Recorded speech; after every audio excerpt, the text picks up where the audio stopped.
The most genuine bank heist It ever. starts with a knock at the door.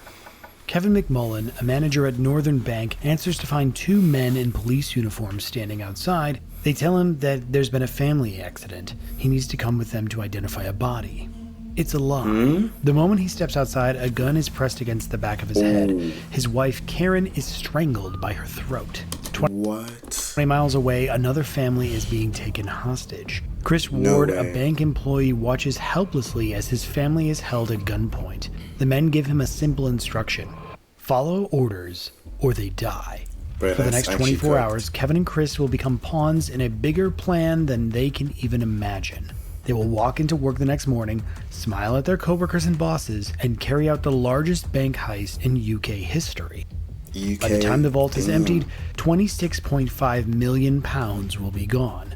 No alarms will go off, no evidence will be found, and 2 decades later, the robbers and the money are still missing. This is the story of the Northern Bank robbery, the perfect crime. Wait, so they got away with it? That's crazy.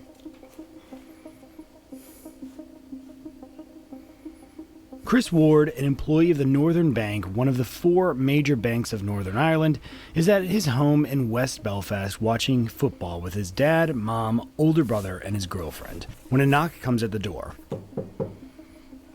How did they even get his Kevin address? answered. He found a man standing on his doorstep. The man smiles and says, "All right, Chris, I'm here to talk about Celtic." That's the Celtic Football Club, which happened to be Chris Ward's favorite club. As an active member of the club's supporters group, Chris is used to people showing up at his door and asking about tickets or club events.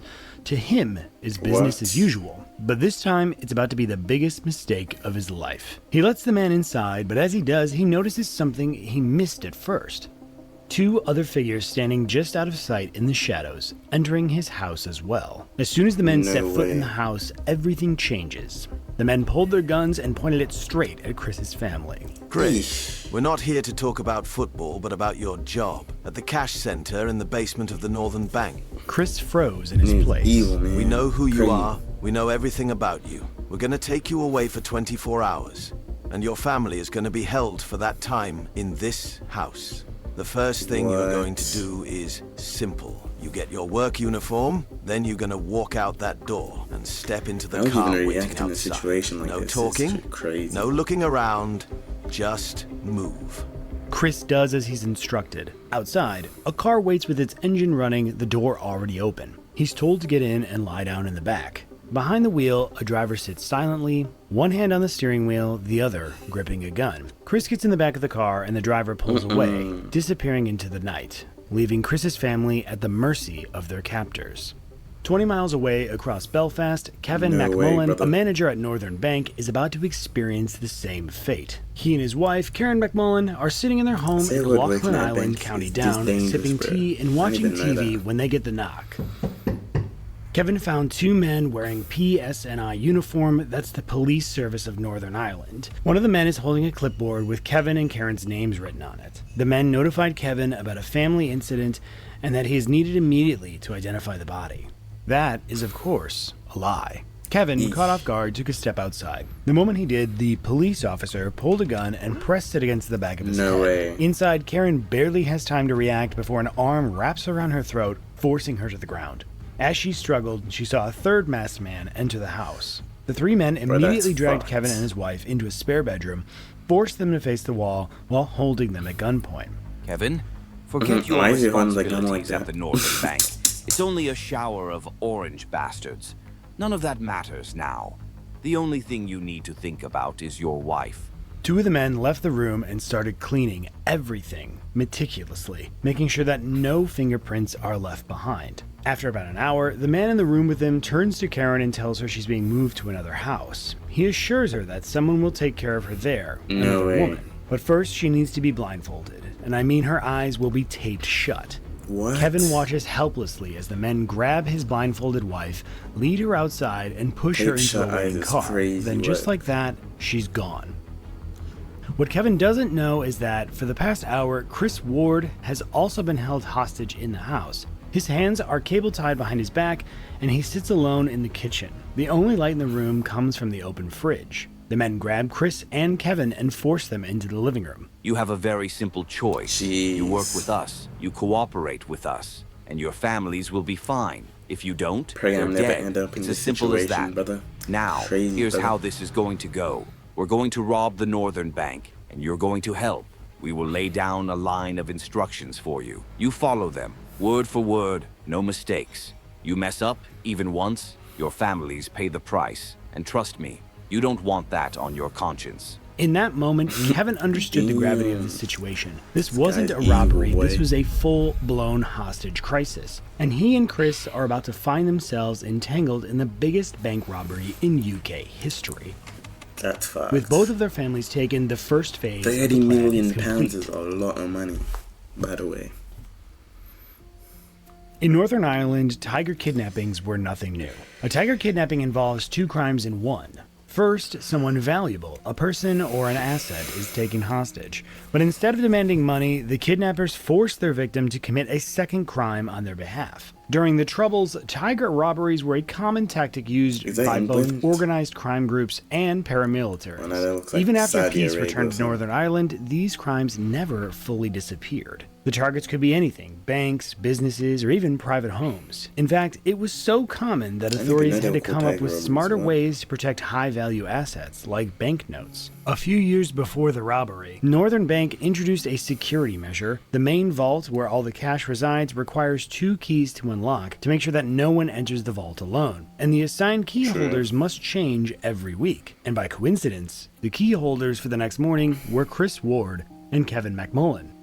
Wait, how do they know that? The night feels like it never ends. The two bank employees are waiting for instructions while somewhere out there in the cold, Chris and Kevin's families are being held hostage. One of the men approached and handed over 2 phones, one for Chris and one for Kevin. Each phone has a C and a K engraved on the How back, they know C for that they were Chris gonna be and the K for Kevin. holders? The phones only had one number stored in them. Later, when the time comes, that phone will change everything. The men order them to sit down on the couch and listen. But just before they started giving their plan, Chris out of nowhere asked for a can of beer. And surprisingly, the captors agreed to give him one. No one knows exactly why he made the request, maybe to show that he isn't hostile, that he's cooperating, maybe out of fear for his family. But there's No, one thing that's out of important to fear. know. When it comes to talking, only one man does it. He's the one holding what Karen described as a vicious-looking knife. The others mostly Whoa. communicate with each other by whistling, clicking their tongues, or jingling the crazy. change in their pockets. Most of the time, the house is silent.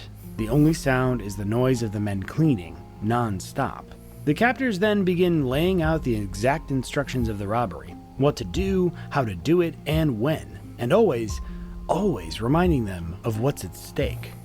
We don't know exactly what was said in that living room, but according to trial records, the conversation took several hours. And the captors knew everything about the bank, its blueprints, its employees, and even the exact timing of the security shift changes. They I knew it didn't know all. that. The scheme was also that's carefully supposed to be thought out. classified Every information, boy. detail of this thing was precise. The plan is simple. Go to work and act normal. Go to the underground vault. Put £1 million in the bag that we will give you. Take the Whoa. money to a bus stop. Set the bag down. Go back to the bank. Raise the alarm and leave. But most importantly, keep that phone turned on at all times. Because you see, the captors are being careful. Not the entire scheme is going to be revealed this evening. The rest will be shared through the phone once Chris and Kevin are at the bank. Anything can go wrong. Kevin or Chris might True. alert the authorities, a security officer might bust them, or something unexpected could happen. But that phone will No be the way they key got away to with everything. 30 From the way that million, the captors boy, that's spoke, crazy Chris work. and Kevin knew that they aren't messing around. So without hesitation, they agreed to follow the instructions the gang had given them, word for word. With everything in place, at around 2 a.m., the men ordered Kevin and Chris to get some sleep. Tomorrow, they said, would be a big day. Big thing.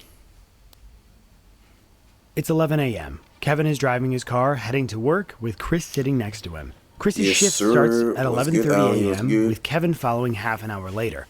On a normal boy. day, when Chris isn't the key holder, he works as a supervisor in the machine area, sorting cash and making sure that every banknote goes where it needs to. He usually handles millions of Still pounds each 30 day, mil but is today is crazy. different. With just 4 Especially days till pounds, too. Christmas, That's the bank like is busier than ever. 50 Today, million Chris won't be Australian handling dollars. What the millions, fuck? but tens of millions.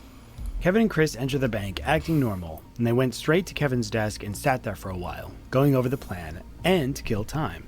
You see, according to the instructions, the heist has to begin at exactly 5 p.m. But before that, Kevin and Chris had to call the captors 3 times, once for each checkpoint. The calls weren't just to confirm that everything was on track, they were also a reminder, a warning that if anything went wrong, their families would pay the price. At around 4:30 p.m., Kevin tells the staff that there's a problem with the balance, and Chris and he have to do a full recount. So the staff are dismissed for the evening. Now, only Chris, Kevin, and 2 security officers remain in the bank. They have the whole basement to themselves. After 30 minutes, at exactly 5 p.m., they begin. They make their way down to the underground cash center vault, and using their keys, they unlocked the heavy door and stepped inside. The room is packed with cash, freshly printed banknotes, worn-out bills, euros, and US dollars stacked in every direction. They went straight to a stack of green boxes filled with freshly printed banknotes. Each box was sealed with a metal security seal. The gang had given them specific instructions to swap the metal seals for white ones. Later, we'll understand why they did that. Kevin knew about a blind spot in the cash center where they could fill the bag without being recorded by any of the security cameras. Then, they started filling the bag that the gang had given them with £1 million in 50-pound and 100-pound banknotes from one of the vaults. The instructions were to fill it up to the fullest. It took them 15 minutes to do so. Chris immediately slung the bag over his shoulder and walked out. No security codes, no keys, no guards, nothing. The path was clear. Chris has to make one last phone call to know which way to go. He got out of the bank and walked a few yards to a bus stop on Upper Queen Street, set the bag down, and waited. If I had to rob a About bank, 3 minutes later, a man arrived to pick it up. Without a word, Chris left and headed back to the bank. Now, only one final step left. Raise the alarm and go home. Then hopefully, everything would go back to normal. Chris would finally see his family again, and Kevin would reunite with his wife. But as Chris was heading back, his phone rang. Good. You did exactly as you were told. So what now? Now you go back inside and take more. Boo. It turns out the heist of the Northern Bank would happen in stages, and this was just stage 1. How much? All of it. Crazy. All of it is Before we crazy, break down the though. next stage, we need to understand how cash is actually delivered to the bank. At the back of the bank, there's a single entrance leading to Bullion Bay Alley into Wellington Street, the only gateway where every banknote enters and leaves. The only company allowed through that entrance is Securicor, the firm responsible for transporting money in and out of the bank. The plan is to send a van into Bullion Bay to pick up green boxes filled with cash. Each box could hold up to £1 million. Now, how would they do that?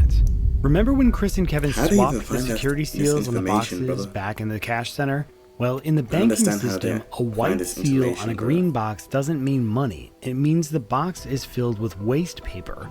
Now, the second stage is to move the repurposed boxes disguised as rubbish out through the back shutter door into the Bullion Bay, where a white van will be waiting to collect them. But there is one major problem. Only Securicor and delivery services vans are allowed into the alley, driven by verified employees with official ID. When Kevin told the gangs that this was practically impossible, their response was simple. You're the boss of the bank. You get paid the big money. Make it happen. Chris, feeling shocked, he walked back into the bank and headed straight for the vault where the green boxes were stored. There were 24 in total, each capable of holding between £0.5 and £1 million, a staggering amount of cash to smuggle out unnoticed. Kevin and Chris got to work, loading 6 boxes into each of the 4 trolleys, basically emptying the vault. Then, one by one, they wheel the trolleys out of the vault, down the hallway, past the security control room where 27 monitors recorded everything. Before they could move the boxes outside, Kevin needed to ensure a clear exit. He walked into the control room and spoke to Billy, the security guard. He told him that a van would be arriving soon to collect the waste and that the back gate needed to be opened. Billy, suspecting nothing, agreed, but he has to come with them. With the path now clear, Kevin pushed the first trolley into Bullion Bay, moved a few meters from Billy, and made the call to the captors. It's done. Bring in the van. It took 15 minutes for the van to arrive, reversing down Wellington Street until its tailgate was level with the bank's back door. The back of the van swung open and 2 men jumped out. Now Kevin, Chris, and Billy stood face to face with the goodness. men who were about to take all of the money. They began loading the boxes into the van one by one, 24 boxes in total, packed with cash, 18.5 million pounds to be exact. The entire process took 7 minutes. When they were done, one of the men called Chris and handed him a roll of black polythene. They made that much Unbelievably, in the 7 robbers minutes? weren't Jeez. done. They were coming back for more. The final stage of the What? heist is about to begin. These Chris guys and are Kevin, greedy. still in shock, they rushed have back enough into the bread? vault. Like, what There was the no hell? time to think, only to act. They grabbed handfuls of used banknotes, stuffing them into the large black polythene bags as fast as they could. The first and second round had been freshly printed, brand new cash, but this time it was a messy mix of used banknotes, euros, and US dollars, making a total of Damn. 5.1 million pounds in total. They worked in silence, knowing the robbers would be back. It's Then crazy, 45 man. minutes later, Billy called Kevin to let them know that the van is here. Kevin felt his stomach drop. This time, there were no green boxes to disguise the cash, just loose bags packed with millions. Kevin told Billy to open the inner gate. If Billy so much as glanced inside the bags, the entire operation was done. Chris and Word. Kevin loaded the bags into a rolling cage, pushing it through the hallway toward Bullion Bay, where Billy was waiting. If he checked the bags, even out of curiosity, it was over. But he didn't. And why would No he? way. Kevin's his boss. They started loading 5.1 million pounds right into the van, Bro, it is right in front of the crazy. security guard. Once the last bag had been loaded into the van, one of the men looked at him and simply said, That's it, lads. You can go. and just like that, it was over.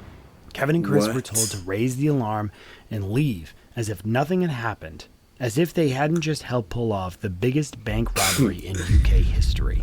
Oh Without a my word, goodness. they Were got they into arrested Kevin's for car this? and drove straight to his house to reunite with their families if they were even still alive. The robbery is done. Bruh. This emergency? Hello, how you doing? I wonder if you could help me. Just I went through an ordeal of an abduction. Uh-huh. I actually work in the Northern Bank Heist Centre. We used to rob it. How much are we talking now? 30 minutes on the left. Oh my god. Jeez. At 8:10 p.m., Kevin called it. Bro. 30 minutes on the left. Oh my god. At 8:10 p.m., Kevin called the 30 mil. PSNI, What? letting them know that he had just helped rob the Northern Bank. But they had already known. A few moments earlier, a young couple had walked past Bullion Bay and noticed the white van parked outside the bank.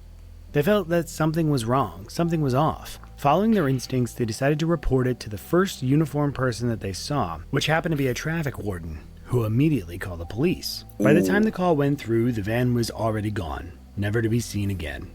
The police arrived, and they were mind blown to find that 26.5 million pounds had vanished from the bank. The head of can't even get PSNI arrested immediately for being launched a abducted nationwide too. hunt for the perpetrators. In the months that followed, the investigation became one of the most frustrating in UK history. The first That's wave of arrests crazy. came fast. Raids against Belfast, Dublin, and Cork. The police rounded up men tied to Sinn Féin, the IRA, and other known criminals, hoping to find a trail that led back to the robbers. 3 men were caught at Heuston Station in Dublin, one of them carrying nearly 100,000 euros hidden in a box of washing powder. A financial advisor in Cork had 2.3 million pounds stashed in compost. Another did they man was find arrested these for guys? burning sterling banknotes in his backyard. But of all the arrests, the most shocking was Kevin McMullen, the bank manager. The police suspected that someone inside the bank had to be involved. Because the operation was so sophisticated, they believed the criminals were part of the military. The hostages were forced to basically answer in a line of command. And Kevin, he was only one of 2 people to have access to the vault. For a full year, Kevin McMullen sat in a cell, accused of helping plan the biggest bank No robbery way. in UK history. The pressure had to have been unbearable. But That's after 12 crazy. months of questioning, searches, and investigations, the police had to admit the truth that they had nothing. Not a single piece of evidence linked Kevin to the robbery, no suspicious bank transactions, no phone calls, nothing. In the end, he walked free. The police then turned to Chris Damn. Ward, the second key holder. Unlike Kevin, Chris wasn't management, he was just a bank employee. But he was in charge of the staff work rota, and the police found it suspicious that he had scheduled himself and Kevin as key holders that day. On November 29th, 2005, Chris was arrested and accused of being the insider who made the heist possible. His home was searched, and even his part-time job at Casement Park, a Gaelic sports stadium, was raided by 25 Land Rovers from the police. But just like Kevin, there was no real evidence. Chris went to trial in 2008, but when the time came, the prosecution had nothing. The key argument, that he had changed the staff schedule on purpose, fell apart when the bank confirmed it had been a management decision. Chris was fully acquitted. By the end of 2005, the police had conducted 22 searches and made 13 arrests, but every lead hit a dead end. Most of the arrested men were either charged with money laundering or IRA connections, but no one was ever convicted for the actual robbery. The money is still missing, and the robbers have never been caught. Family. Both families were found safe, at least physically. Chris's family had been held inside his home the entire time, while Kevin's wife, Karen, was taken deep into the Drumkira forest and locked inside an abandoned cabin. There was no woman there to, quote, take care of her, as the gang had promised. Before leaving, the captors destroyed her car, erasing any evidence that could link them to the crime. The Northern Bank robbery wasn't just a crime, it was a humiliation for law enforcement. £26.5 million stolen, families held hostage, 2 bank employees forced to help, and the robbers disappearing without a trace. The police had one job, find out who did it, and they failed. To this day, the case remains